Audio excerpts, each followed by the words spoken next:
babomaki garde corps na ye moko na marché boyebi yango bavizaki ye bafundi bango deja bakosamba awa Félix Antoine Tshisekedi Tshilombo muko Antombolo alobi boye pas de visite inutile na kati ya prison ya Makala yo ya mbongo so okende kotala kamere okotika na libe mutu oyo akokota bajour oyo na mona ke kotala kamere bakangi libere na kasho nazo repete yango oyo akomeka ata lelo on akende kotala kamere okangami libe 20 ans lokola kamere nazo repete boyokanga bien oyo lelo ou bien samedi akoze ke naona kende kotala kamere akozwa 20 ans blanchissement de capitaux corruption avérée 20 ans travaux forcés yo yebikaka nde PGR alobaka okolela travaux forcés oyo okenda kotala kamere. Ok, tolobi boy, urgence. Hippolyte Kanambe sera désormais sécurisé par des policiers. Urgence. Kabila tikala ba policiers disent. So za muntu Kabila longo kende. Cortège Sili. Je vous informe du 25 au 26 to poudre kingakati. Bamususu bakimi na bakongo tozolanda bango na bakongo kingakati etikali vide avec Chiko Kitambwe beta maboko ndeko na ngai pona sepela wana Chiko Kitambwe likolo etikali ba bangando pe soki tomoni kaka tokosala marche tikingakati toke tobomi bango totiena mwamba tolie tokoyita bango vraiment misunyi wana bakozonga nazo vrai ou faux awa tolobi boye les chefs coutumiers nyonso ya bateke basali déclaration demande à Fati Beto Fati Big Rouge muko Antombolo mo amai nous cherchons à récupérer notre espace kingakati siko Kabila kolala wapi bazo senga kingakati asomaki yango te bakomi koluka mabele na bango muko Antombolo yo kapesa bango mabele na bango Kabila azokende na Guantanamo. Chole, vous êtes allé voir Kabundo pour la réforme de la CENI. Est-ce que Kabundo c'est la réforme à CENI? Chole, bozili maboma basala pape ya kozwa batu na yo bazotungisa biso église catholique ekomi parti politique. Un tribal. Est-ce que c'est là? Parti politique comme on a Maria. Est-ce que c'est là? Bambongo kende boy. Oyo alongoli feste, alongoli tinika alati feste. Akanisa ki tokosa la transition sans Kabila. Ako. Ok, tozo annonce boy. Sai. Sai toboy yo. Kokende kotala mukonzi te. Azo senga oyena biloma mabe ozo senga okutana mukonzi okutana naye te bino bashikata bolekisa sai te bino bosilisi bokenda kolia ngando na batia mwamba bafini pancréas na kati sikoyo mabumo komi kovimba bino okenda kokutana na président po osala na ye nini yo Timothée le Noir tozo mettre en garde o akenda kokutana na mama Denise Nyakero. Timothée le Noir c'est un sorcier, un grand féticheur ya Kabila. Okenda kuna kosala nini? Ezala mbala suka po turoyo biso tolobi boy soki kaka bayambili susu mutu oya peperde ya mabe oya zokata batu wa machete biso nyonso na oya tokolia epa mama Denise Nyakero biso nyonso wa parlementaire tolari pe kuna 8 millions de personnes soki baturi biso boye koluka nini boyamba biso pe eza bongo te biso nde biso masuwa oyo mutuka oyo ezalaki ya kokufa mutuka epeli totindiki mutuka ememi Masaro mutuka ememi Amida mutuka ememi mwana ya Amida oyo azosaka na mbongo wana mwana ya Masaro kamwana muke wana komona ngo katutu Katutu mwana moko muke avandi na se azosakana na ba $100 na se yango to se PGR botie prison ya bana mike bokangela biso Katutu wana. Le contrefacteur est puni de servitude pourquoi biso ba mikolo tozotambola na mongo na poche te bamoni ka mwana muke kazosakana kombo na ye Tutu PGR bengela biso Tutu akota pri. Merci beaucoup na Félix Antoine Tshisekedi Tshilombo Muko Antombolo bakangi 3 journalistes na RTNC eze sengote na présidence de la République bakangi journaliste moko qui répond au nom de Giscard Kosema. Giscard Kosema aza mutu ya INC abanda ko espionner batikela ki appareil moko zo espionner mukonzi mboka musala na esi à côté prison. Mes chers amis, Kingakati va subir les conséquences. Kingakati va subir les conséquences. La fuite des militaires, tous les milices arrêtés acheminés au camp Tchatch. Mais le peuple distrait. Bozoye bate.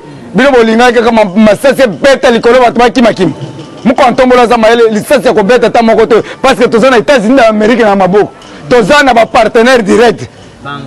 Tozana ba robot télécommandé na Océan Atlantique. Soki to télécommandé ka moko bandi mbango. Ale beta la biso batuna Kingakati. Robot azola tabila mbate façon ko beta bino boko regretter. Le chef de l'État Félix a ordonné l'ordre pour le poursuite judiciaire de Bukangalozo. Depuis hier, Matata Pogno devant PGR Toyoki va cheminer na Makala. Oza qui dit Babeta Maboko dit Matata Pogno à côté Makala. Bazela qui dit 17h, 18h. Bah, c'est papa, Kotawana. Alors, ça reste à vérifier. 18h bazaki na yekuna à côté Makala que son âme repose en désordre. Le commanditaire Matata Pogno Toyoki à côté Makala Tokoye Balango. Le chef de il paraîtrait que parce que Tibuto Azalaki la PGR mais n'a confirmé que il paraîtrait que le lundi biso to confirmer ango. Voilà. Hein? Lundi hein? Ah merci beaucoup. Il paraîtrait parce que balobi que place na Maka. Merci. Ah tolobi boy. A vérifié. Le chef de l'État, Félix Antoine Tshisekedi, a inauguré le pont Kanza et Ngaba. Le peuple est très content.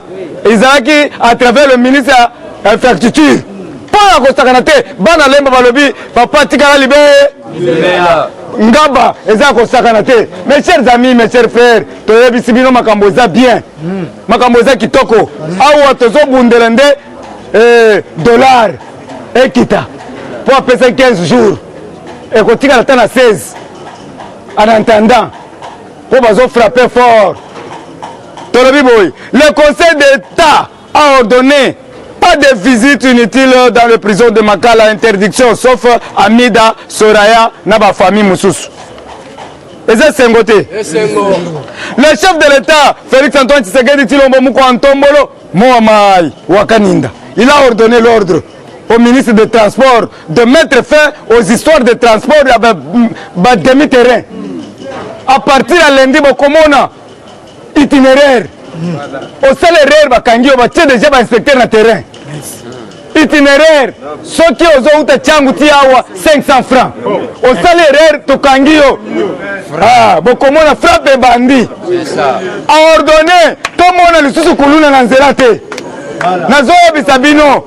Boyoki akutalaki na Kasongo, akutala ba généraux, pas de Kuluna. Kuluna bazo kende ko travailler dans des mines de plantation et pas à Mawaja Jonas Jean. Muteba. Bazo kanga bango bazo kende. Et puis awa bazo banda ko sokola ville nazo ebisabino peut-être lundi.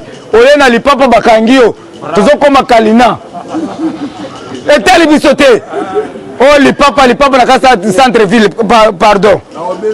Ah merci. Ok, mes chers amis, Tolobi Boé, tout ce qui est rapide pour tomber sa bango. Tout ce qui est Nazana Katayeko de formation.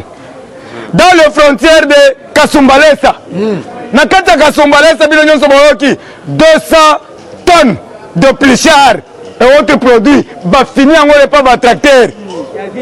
Ah, imaginez bato FCC bakena na Zambie basombeli biso ba prichard périmé ya mabe soko leboye libumwe vimbi yo matame kwei bato FCC vous êtes plus que le lion. Lion koza la moni yo na kati ya Zambie mesali yaki mutu omoni a dévier yo atiki yo mais oyo bino moke ko sombela biso ba prichard potoli ya to vimba babumu. Vous êtes plus que le lion.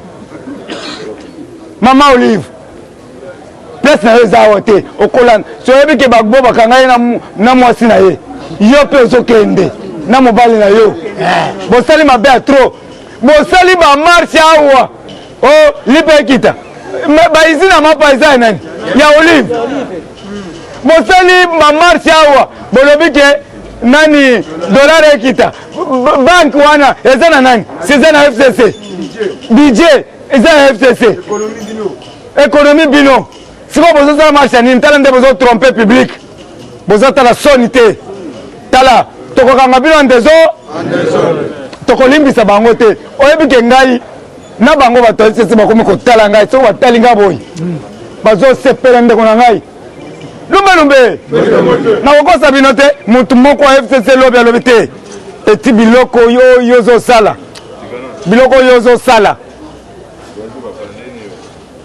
asepeli makasi alobi te ozo changer biso ba forme ebele bazolongwa si boyoki Frank Jongo alongwe na staff na ye nyonso akoti akomi alongwe na lamuka akomi alia IDP nani akutalaki na Augustin Kabuya nani Bahati Lukwebo alongwe ayaki na badepute na ye nyonso alongwe yango tozoyebisa bino Bukavu Beni Butembo bato nyonso kuna derrière Mukwa Ntombolo Chilobu Moa Mai awa toyebisi bino kala te guerre ezosila d'ailleurs tozoyebisa bino ke banome un général nyembo soki nani azokende lundi ya chargé d'opération banome na Beni aza ndeko na biso koto oyo alobi akosiste un terroriste oyo ate ya Mobutu awa tozoyebisa bino bamura nyonso oyo baza na bichi ngobila boza bakangami mais ce qui wewe yo nde mokonzi ya bawe bamura wana bazokatisa bato na butu bayauti komona bajipe ya présidence ekatisi butu ezokende na ngambo ezokende wa bamura wana nyonso sera arrêté awa tozokoma na système ashikata d'ailleurs uniforme nyonso amura bakomona yango na nzela te uniforme etikali kaka moko ashika et puis to annoncer recrutement ya bamilitaire baliste recrutement ya bamilitaire ozokende formation oyebi kokumba avion bazoyela biso baavion ebele toza besoin bapilote FARDC si boyoki FARDC basi na bango soki oza FARDC okoleki to parce que États-Unis azwi bango en charge kolia na bango kolala na bango kolata na bango États-Unis azwi bango na charge soki ba FARDC bazali awa bopepa liboko likolo boza kosepela mais bobotola basi na biso te merci beaucoup FARDC ndeko na ngai boza na pasi ebele bajour ebele siko bazwi bino en charge ngai nakosenga bino borekipere basheri na biso te mpo ere muze ayaki awa na centre supérieur babotola bana bato ebele babotisa bango bazonga na Rwanda vrai ou faux bobotola biso basi te pardon Timothée le Noir Keba ezala masuka vous avez demandé par azoloba ke nani nakendaki epa ya mama Denise Nyakero po alingaki asenga pardon na Mida yoka sikoyo asakani na mama ambulance po ayambaki ye koyambaka lisusu bato ndenge wana te mutu mandefu lokola taonda Bitakwira na Shadari on va vous frapper fort. Ne jouez pas avec le feu. Bitakwira na Shadari. Est-ce que Namboko Bazena Bazate Bakangelanga Shadari? Shadari il est qui? Asali ba crime contre l'humanité. Azo continuer à consacrer ma déclaration inutile. D'ailleurs, Toki Bochapo dans la résidence surveillée. Na makambo alobaki ke mokonzi mboka soki aketa Brazzaville to remplacer ye. Eza menace coup d'état constitutionnel menace. Voilà. azokende Guantanamo parce que babongisi déjà pavillon 7. Donc comme il y a 3 pavillons, pavillon 7, pavillon 8, na pavillon 11. Il faut au moins 800 bakota pour totika, bakomi 25. Peuple congolais, bino pe nazo ebisa bino, toza na état de droit. Awa siko à partir de lundi, au fini mutu mama na ye PG na convoqué yo. État de droit, c'est plus que la dictature. Bon mais ça na yo kosaka nanga tufi ya mama na yo bakangi yo kei. Kobe nanga te. Lumbe. Entre l'accord et la constitution. Nous, peuple, nous avons choisi la constitution. Et ça, bon côté? Oui. Parce que la constitution, on a bataillé na verset ya Kabi. Bango bazoye bate. Qu'est-ce nous dit l'article 90, alinéa 2? Yango moni topesa merci beaucoup na VPM. VPM tolinga ki tobenga na ye. Mais asali likambo moko o sepelisi biso. Bazui kobo fatigué ilunga. Ale kende Lubumbashi bapese mbongo wa mission de service a Weleli. Ale kotoyo ilunga signé nani? VPM kan compte signé tala bi ordonnance mbangu. Ordonnance ba signaka ata dans 3 heures 4 heures du temps 5 heures du temps. Yé a signé ba ordonnance à Zoé Bisabino dans 10 minutes 6 ordonnances. Balingi baya te. Merci beaucoup. Bassa a signé 200 pages na jour moko. Merci na VPM ko secrétaire VPM.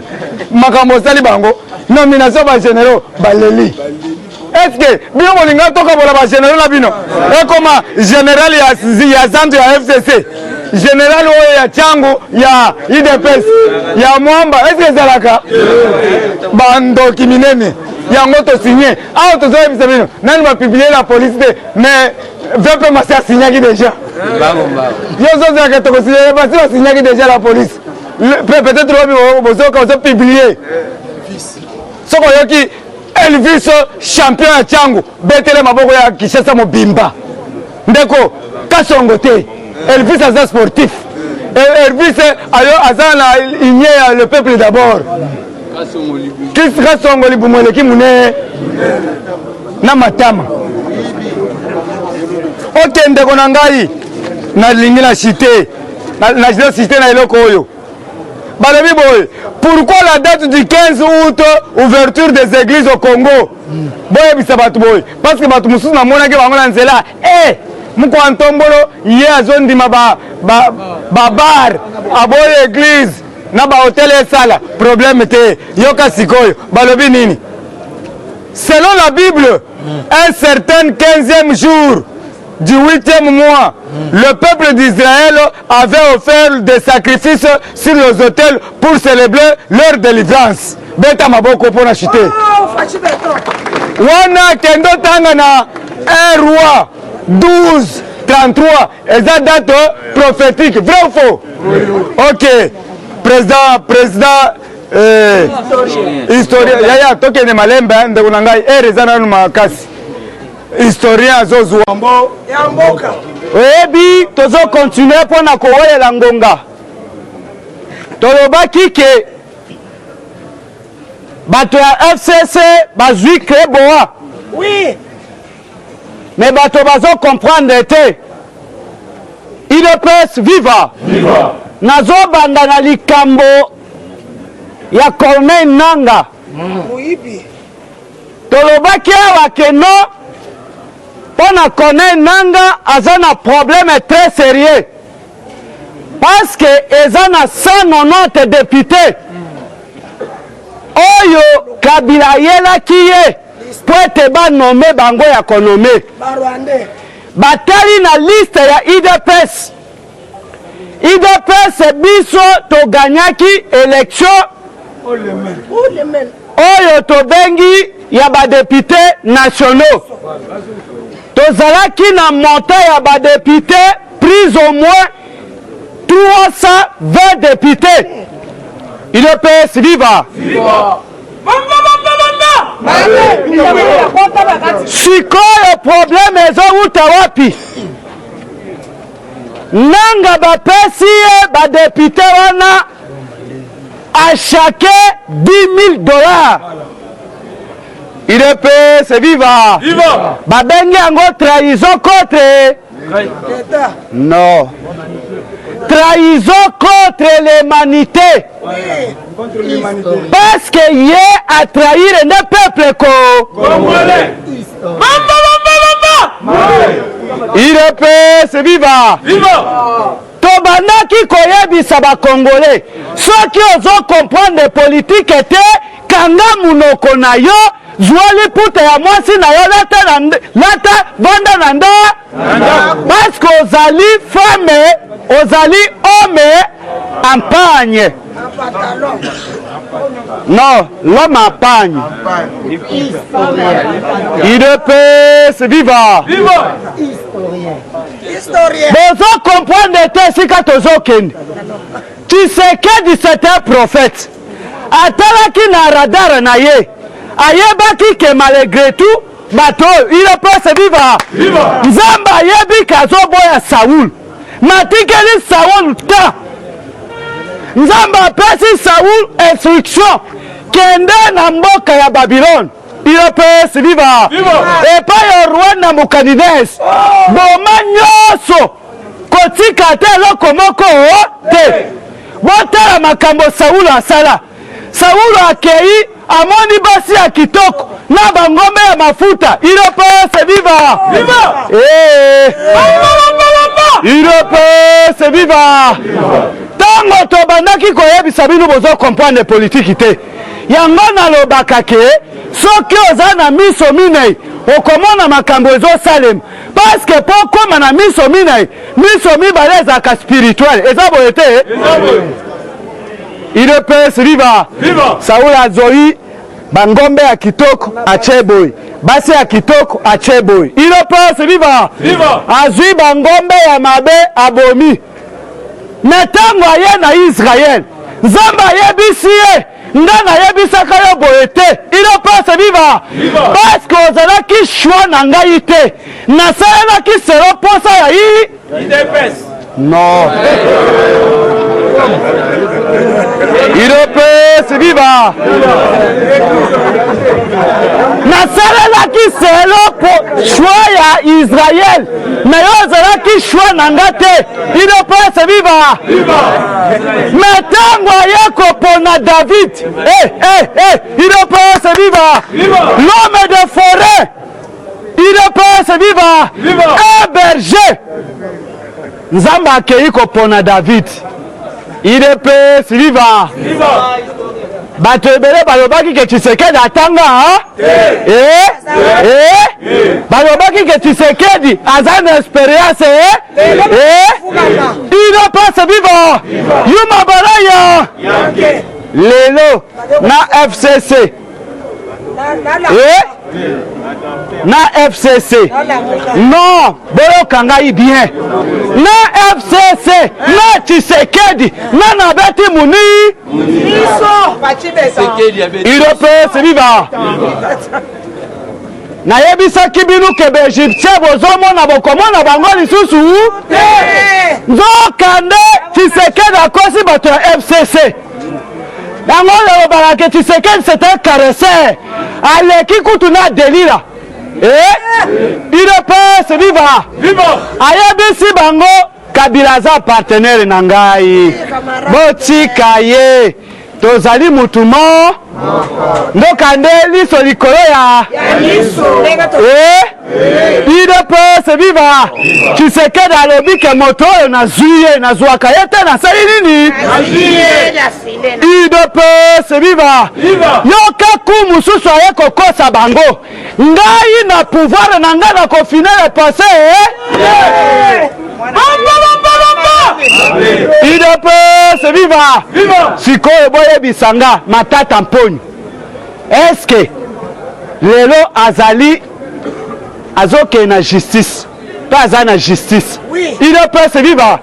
Est-ce que matata mponyo aza le président Félix Tshisekedi ou bien le passé Tshisekedi? UDPS viva boyoka mbongo oyo matata ponyo ayiba kolekana kamere UDPS viva yango tozoloba ke bato ya FCC mere rouge ezozela ba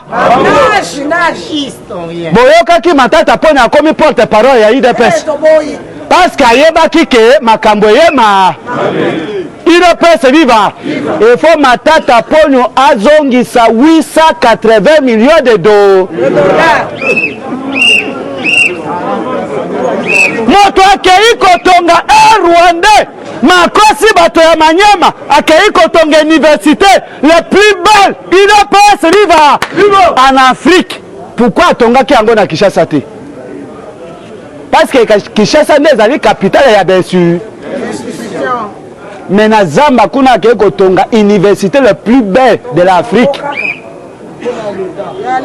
UDPS viva toyebisaki bango verbe nager ta naviguer maître nager abimi na kati ayeli mpona kobloke makambo nyonso. UDPS viva bato ebele bobandako lelo badestitue Jean-Marc Kabund nga na bandako osambela parce que l'état que Jean-Marc Kabund azalaki na kati UDPS elingaki epanzana bozoye bango parce que esika azalaki wana moyen s'implique mingi na makambo ya parti eza te. Mais ntango Jean-Marc abimi akomi anyati makolo libanda UDPS viva nzoka nde kobima ya Jean-Marc Kabund bato ya FCC bayebaki te ezali kokabwana ya coalition parce que c'est lui nazali coordonnateur ya coalition. Tango moto aza na kati te abimi libanda sake libala ekufaka te esali nini bobandako UDPS viva boyoki na Manyema kuna boyoki eyindaka te esali nini parce que bato ya FCC bazwaki bakandida na bango oyo bagouverneur oyo banini na baprovince stratégique banome bango. Mais moto wana ntango ayoki keno mbula mabange ezobeta ngai efo nasala na vision ya chef de bato ya FCC balukeli ye moso efo demi na bakongo mpe lolenge pourquoi bato wana bazoloba bagouverneur na bango badémissionne bakoya kotika démission yango epai ya na UDPS viva tolobaki ke biso tozosala débauchage te mais biso tokosala nde debo stratégique UDPS viva donc boyebake makambo ekomi boyoki ambongo UDPS viva esika wana nazoshite po ete natikela président ambongo eloko nini esui ye Église catholique ekomi parti politique mais nzoka nde bakosa biso ke église catholique ezali église au milieu du village mais catholique bakomi na posa ya politique mpona nini UDPS viva Shole akomi kolongola soutane lokola aza secrétaire nayebi te Shole secrétaire ya ndenge nini est-ce que église catholique ou bien ya mboka UDPS viva parce que chaque fois ozomona Shole kaka na veste soutane ekenda wapi soki ozokoka catholique te tika soutane lata veste bima na balabala tika casquette ya église catholique Shole toyebaki ke boliaki mbongo Shole oza na $1 million na libumu na yo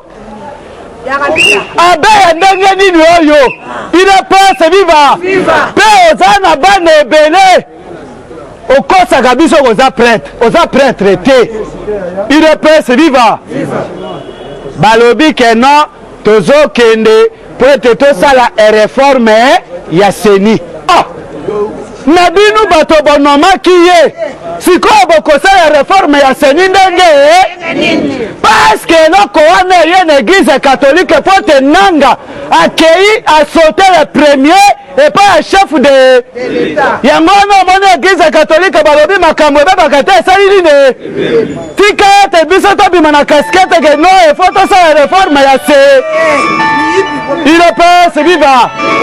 Merci beaucoup ba diaspora boyebi numéro ya historien de l'IDP tobote IDPS viva kasi pesa sera te ya otelemi na parlement de bou kolala kate bote to ningisa o ezangwa suma oya te malili poza te a eza mouvement te bote IDPS viva IDPS viva IDPS viva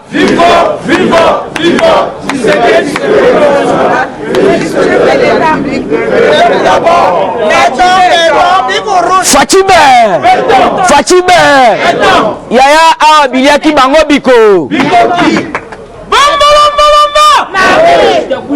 mois d'août Seni déjà audit et bandit puisque faut bien comprendre Corneille Nanga machine à $450 azwa yango ateke aloba ke machine eza $1500 audit il fait banda Janet Kabila Zoé Kabila baobe minaku totikala komona ba candidature te mais bakoma ba député ndenge ni Fachibe ke ba na président sous soit chef Fachi Mikolo ezaka la justice fera sort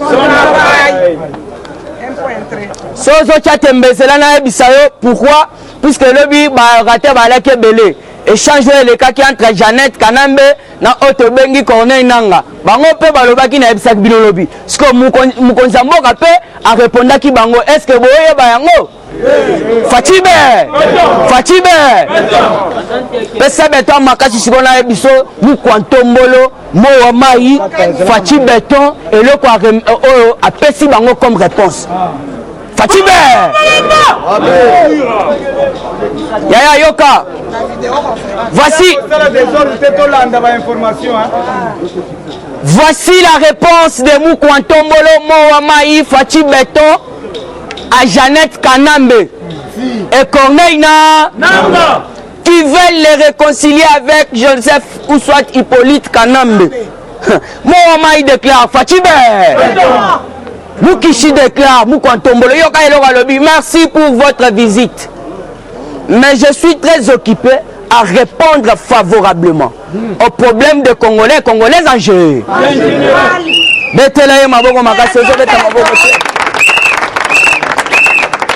Bango baelie marambo kanambe boe climat de paix au paix à causer un membre dossier. Il faut bien comprendre puisqu'à des années na kingaka tout se poudrer. Biloko surtout bateau que puis je vous dis pour votre information, plus de 150 militaires onisiennes na Kingakat. Tozoye batelo baye ko salawa. Et pour basu ces awana bazana ne peut pas passer ça objectif au bango bayeli na République démocratique du Congo, plus précisément na Kingakat. Yano mona qui fait à jour wana Kanambe na mwasi na olive. Faites comme Elienga. Yaya, nazo ebisayo, ce n'est pas pour rien. Tala, Pharaon le ramoni ke makambo kokite, et simbi makamyo soto asali kite c'est le qui. Abenga ki Moïse. Na Pharaon alobi bozo bandeko na bino, bobima bokende mesenga nzambe asala lisusu eloko abote na Congo. Mais siko Pharaon azaki na bafo conseiller. Mais yango moni bango ekasa, mais landa na nous réponse à Fachi Beton pour comprendre que non, azana posa ya yo Congolais ozala na vie otobengi vie paisible. Fachibe azo continue à lobby. Merci pour votre visite, mais je suis très occupé à répondre favorablement aux problèmes des Congolaises en général. Les accords et Hippolyte Kanambe Yaya à lobby les accords et Hippolyte Andimi na eba accord puisque Facha zo eba accord te Fachibe na est ba médias internationaux ba papa nanga bazali baza ko se rappeler ba baza na bonne mémoire. Fachi lors de son premier passage na est tous les médias internationaux batunaki est-ce que pouvez-vous nous montrer nous expliquer les accords ezali ko exister entre yo na ancien président Hippolyte Kanambe Yaya yoka Fachi Beton. Fachi a lobby. Je sais qu'il y a les accords au Kabila Sengindenga sécurisé. C'est ça l'accord on a signé na Kabila. Na sécurisé. Alors ceux qui basent dans l'accord, je les permets de bondir ça à la portée de tout le monde. En plein air. C'est jusqu'à présent. Il y a un qui a lobby les accords et Hippolyte Kanambe. Donc on dit malgré les accords, oui. Et Hippolyte Kanambe, Fatibé. Les accords et Hippolyte Kanambe appartiennent ou pas? Car je lui ai montré ma bonne volonté de collaborer avec lui. Mais lui s'est abusé en voulant bloquer mes actions pour l'intérêt de Congolais. Maintenant, je ne regarderai plus en arrière, car la justice fera sort. Le passé sera fouillé.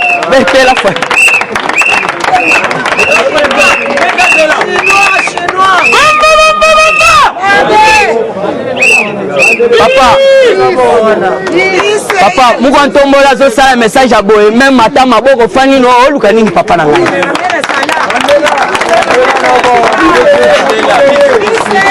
Bo aya kisabatu wana nyonso tu babandaki ko croire que ba accord eza ou soit mamususu ezali. Yango na lobi boye ba maman ba papa ba lobi bis. A lobi les accords au pluriel et Hippolyte Kanambe, hein? Appartient au passé, car je lui ai montré ma bonne volonté de collaborer avec lui. Wana zoye bisa, otobengi Jeannette, nabananga bafandi wana. Je lui ai montré ma bonne volonté de collaborer avec lui, mais lui s'est abusé en voulant bloquer mes actions pour l'intérêt des Congolais et Congolaises en général. Je ne regarderai plus Anna. Fatibé, quand la justice fera sort, le passé sera fouillé. Yoka, pourquoi le passé sera fouillé? Yoka Fatia Lobaki, passé et Rosala Funete. Et ça, le rôle papa n'a pas ça. On a un mois na yo. Na sakani oyoki le rôle neti et le rôle se pela kana ngote. Mais au condimana nous nakota na lupango ogangela ngata ndeo ya lupango. Olingana nous nakota na lupango et voilà comme ça okokanga lupango na zama ya kobimbo to boete. C'est ça au Fatia aplikaki. Fatia nini passer aux la funete. Yaya balobi ga boye pa Jeannette Kabila lobi na Kiswahili mambo ikwa nguvu. Siko nanga tunie mama to beta pe na lingala ngana yo alobia affaire inakuwa nguvu alobi kaka na Swahili loba na lingala bite awa balobaka nini na lingala donc azangi ne koloba lingala.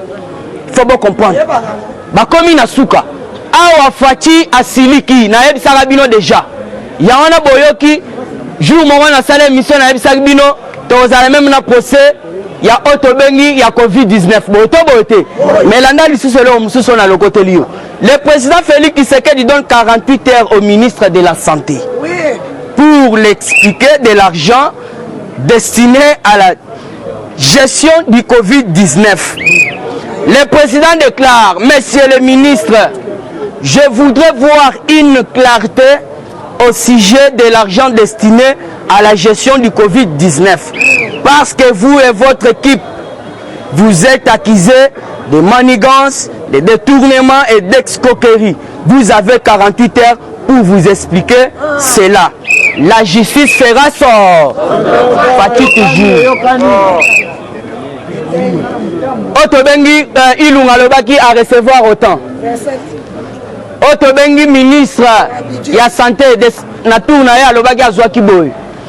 Ok, pas Mouyembi, ya Alobi a Zwaki Boy. Alors nana zo ba fait. Il faut pas s'expliquer. Ya on a dit ça bino papa ta Fati a tindi yo cantine yela ye facture. Fatibé. Ya on a moni lo kaningiri abanda ko sala makambu le wala mutumo boya zo se croire au-dessus de la mêlée. Mais Fati a joué lié kaka na pète. Ya on a besoin comprendre na minute ba kabani nyonso tout. Oh bazo sala et kozala non événement. Pourquoi? Jamais déjà apesi biso mona mboka solo.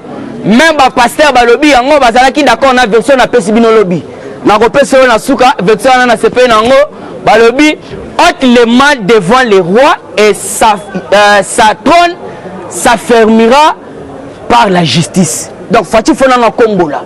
alongola bato ya mabe siko ngwende na ye efanda libela Fachibe toujours na kati actualité politique papa na ngai il faut comprendre que Félix Fachi Beton a supprimé tout détachement militaire dans la société minière. Donc alongoli tous les donc bambilo bazalaki na mamnyo surtout etali ba mine mambo ba minéraux alongoli bango a détacher bango. Ah na un message ya Frank Djongo azali koloba azalaki basali to bengi tentative d'assassinat par monsieur Frank Djongo. Donc balobi ba carte ya obemi na ko bemi puisque Frank Djongo nde muto dévoiler ki carte na bango pena na poissa balobi la ndenge zana ya peke ko funda bango puisque la dynamique d'impunité zéro soutient la confirmation et la plainte des victimes à l'auditorat militaire. Donc Djongo akendaki pe ko tika plainte na ye nyonso wana tout ba comprendre que non ba plan na bango nyonso tout ba mangamla bango nyonso tout ba sali eke na mai ya wana bomoni bango nde ba violer ba constitution ba sali makambo ya mabe bolandi te vidéo mo circuler awa Alexis Tambwe Mwamba Alexis Tambwe Mwamba azui mwana mwasi ya batu lokola boni na ye asalere misala ya palin akomisie sikoyo donc mwasi na ye abotisi ye mwana donc Alexis a violé constitution ayoko violer na domestique na so mwana mwasi wana asali message alobi Fachi Beton na mama Denise bakota na makambo puisque asundoli mwana oyo abotisi boni na ye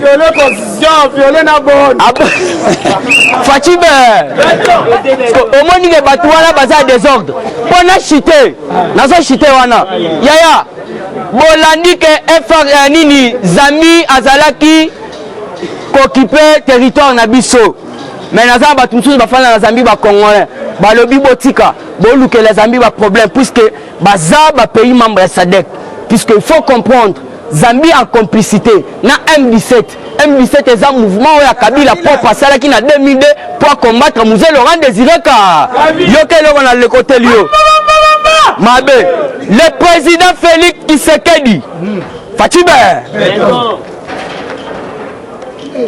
faut comprendre ndenge ni na jouer diplomatiquement na otobengi complot na bango voilà Félix Tshisekedi a diplomatiquement déjoué le 33e coup a déjoué diplomatiquement. Yaya Yoka, plan de Kabila et son M17. En réalité, il n'y a pas de conflit entre la RDC et la Zambie, sauf les fautes miniers avaient donc laissé passer. Kuna ba ibande ba minéraux, baka ya Zambie ezoko taboé. Mais makambo ya otobengi ba guerre ba conflit ezateza Kabila nde muto asali ba biloko na boza d'accord nanga. La défense du pays était dans les mains du FCC. C'était déjà un échec. Puisque Batouana bakotaki na mois de mars batoto olo ba occupaki territoire na biso Zambie bakotaki na 2020 na mois de mars mais défense les armes maboko FCC ils pouvaient faire tout déjà pour chasser bango mais yo kele ofacha sali banda déjà sali otobengi pour réformer armée ya no monde ba se repousser landa eloko balobi bo c'était déjà un échec. Kanambe, c'est un milice de l'AFDEL. Kabila, c'est un milice tout fait. Mais Yoka, un milice de l'AFDEL. AFDEL égale à M17. Mouvement Yayemoko. M17 égale à M23. M23 égale à RDC Goma. RDC Goma égale à CNDP. Nous sommes les Arabes ministres de RDC. CNDP égale à PPRD. PPRD égale à ADEF. ADF égale à Codeco. Codeco égale à FCC, Fonds des criminels locaux. Alors, sans le contrôle total dans l'armée et dans les défenses, la défense, pardon, c'était une parmi les plus grosses erreurs, puisque la FRDC, en réalité, était une milice pourrie créée par Kanambe Hippolyte et Kagame. Kagame Mutungu. Dont la plupart des généraux ont des nationalités étrangères. Touti. Dans les FRDC, fidèles à Kanambe. Raison pour laquelle les ordonnances du président Félix Tshisekedi Fachi Beton Mohamai pour les réformes de l'armée n'était pas le bienvenu aux yeux du FCC. La Zambie en complicité avec M17 qui est le mouvement propre à Kanambe, créé pour combattre Mouzé Kabila, car c'était à travers Zoé que le FCC est à la base de cette occupation de ces territoires. Les généraux Tutsi dans les FARDC savaient déjà ces plans de FCC. Donc tous les généraux basés dans la RDC, ils déjà plan que non. Batouana va occuper le territoire. Mais il y a que sale puisque Boyoka République de Sud Kivu. Il y a un bazo signalé. Balobi Batouana bazalaki déjà aux aguets. Les généraux bazana ba pété minen au sein de notre armée, Rwandais. Bayebaki déjà plan wana. Il y a un balobi savait déjà ces plans du FCC. Si tu veux la paix, il faut préparer la guerre. Alors Fachi très sage avait décidé pour que des solutions diplomatiques soient envisagées pour régler ces coups. Car les M17 de Kanambe étaient déjà prêts à brûler le pays et pour que Zoé Kanambe occupe la République de Kivu. Balkanisation tout fait. Puisque c'est à partir du 13 mars 2020 que les forces zambiennes occupaient plusieurs villages riverains du lac Tanganyika Fachibe. Il y en a qui diplomatie les kaki makasi. Alors conflit wana zala quitté. Ba troupe wana au Kabila na Zoé bango ba sala ba ravitande baya ba kotisa wana. Puisque papa défense na maboko na bango, armée na maboko na bango. Parce que ba toza occupé par auto bengi ba armée mususu ba kokote la biso. Mais bino faut bobinisa bango c'est depuis le mois de mars.